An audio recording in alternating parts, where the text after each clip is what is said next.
My name is Ken Little. I was a Green Beret, Special Forces Green Beret, during the time that the Vietnam War was going on.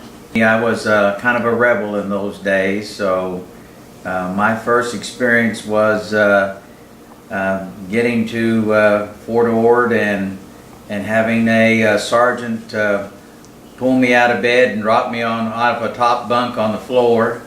And I immediately jumped up, picked him up, and threw him down the stairs. We went through 2 or 3 different sergeants during our 8-week period. One of them got beat up pretty bad, and so the next sergeant was a little bit scared to come into our Bay Area, and so it was just I'm sure a different experience of training than what most people go through. During our hand-to-hand combat, the sergeant that was training that session, he picked on this little bitty guy. I mean, he was real small, and threw him around quite a bit. And so his cousin, who had a black belt, he jumped up on the mat and told the sergeant to use him as the demonstrator. He proceeded to break a few bones on that sergeant, and so we had to sit in the shade for a while until they decided what they were going to do with us.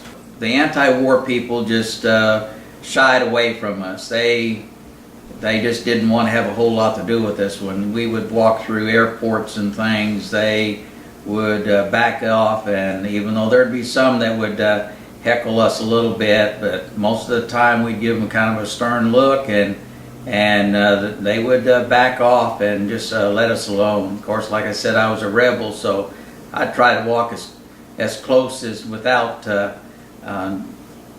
brushing up against them, I'd walk as close to them as I could, and hopefully one of them would do something, but they never did. So, my name is Larry Shields.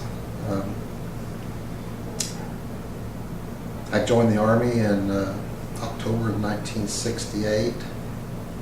With the full knowledge that I would probably wind up in Vietnam.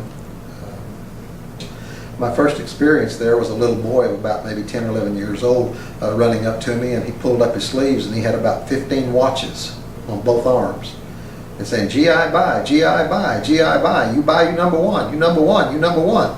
And would you believe it? I bought a watch from him. And I'll never forget the day that I arrived, and I had to report to the commanding sergeant that was in charge of bringing all the cherries in. That's what they called all of us that were new, was cherries. And I'll never forget standing in front of his desk there after I reported to him, and he looked up at me and he says, "Private Shields?" And I said, "Yes, Sergeant." He said, "When you leave this place, you're going to be just like me." I said, "Really?" I said, "How's that?" He said, "Well, this is how you're going to be." And he reached down off of his desk and he had a jar full of cockroaches there.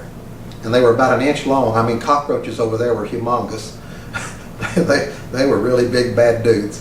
And he had about half a jar full of them cockroaches there, and he took the lid off of it there while I'm standing in front of him, and he just tipped it up and went to chewing them cockroaches alive and swallowing them.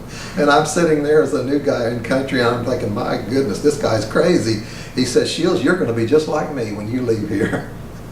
But I wasn't.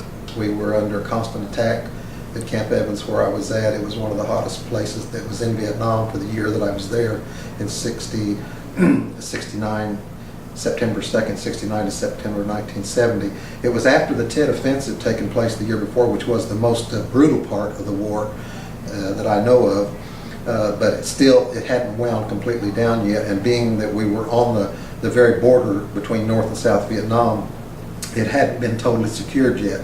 So we were under constant bombardment from mortars, 122 millimeter rockets, and even during the next Tet, 69-70, we actually had a ground assault by a company of NVA that tried to overrun our perimeter, and they had to be backed by the F-4s that were called in off the Tonkin Gulf to force them actually take them out so that they couldn't overrun our perimeter. As air traffic controllers, we didn't go out in the jungle as far as the grunts did, but we did have our weapons with us at all times, and we were required to pull perimeter guard duty along with everybody else to protect our perimeter. Coming back into the States, there was I'll never forget it, there was a captain that stood up on the plane and he said, now guys, he said, when we land in Los Angeles, your first thing you're going to see is a lot of people marching around the airport tarmac, around the planes and everything with signs that are going to be calling you baby killers. And he said, this is just something you have to expect, and I want you to know right now that if anybody tries to retaliate from off this plane, you will be immediately court-martialed and receive a dishonorable discharge from the United States Army and the military, wherever everybody was from. And so when we landed in Los Angeles, there at the airport, and true to his word, that's what we saw. We saw the anti-protesters marching around the airport area there with their signs calling us baby killers. I was monitoring my radar unit one evening while this Oscar Deuce was out providing aerial surveillance for a firefight that some of our 101st boys were going through at that time on a hot LZ. And he was flying at about 3,000 to 4,000 feet, and something hit him in the tanks of his aircraft, and they immediately caught fire. And I'm talking to this man on the radio, this officer, as this plane is beginning to burn around him, and the flames are beginning to come in and engulf the cockpit. And he's the engine about that time has quit, and he's starting to go down. And he's talking with me as he's going down, and the flames get hotter in the plane as he's going down, and all of a sudden I hear him begin to scream, and he freezes on the mic button, and for 2,000 to 3,000 feet as the plane is plunging toward the ground, all I could hear was this man screaming in my earphones in my little radar unit where I was stationed. And I'm the only one in there, but I can hear this man scream and scream and scream as he's burning to death, heading towards the ground, until the final moment when the plane hits and the mic goes dead.